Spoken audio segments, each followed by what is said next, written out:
প্রাথমিক সহকারী শিক্ষক নিয়োগের তৃতীয় ধাপের ফলাফল উচ্চ আদালতে 93% মেধায় নিয়োগের নির্দেশনার পর প্রকাশিত হয়েছে।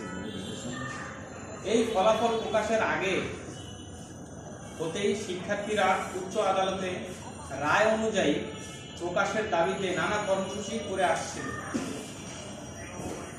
যেসব দাবিকে উপেক্ষা করে প্রাথমিক ও গণশিক্ষা অধিদপ্তর 84% কোটায় শিক্ষক নিয়োগের ফলাফল দেয়, তার ফলে 6531 জনের মাঝে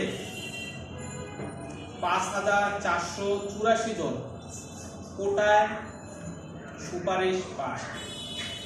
এখানে 60% নারী কোঠা, 20% পোষ্য কোঠা, 4% বিজ্ঞানী কোঠা, বাকি 16% সাধারণ শিক্ষার্থীদের জন্য প্রয়োগ করা হয়েছে।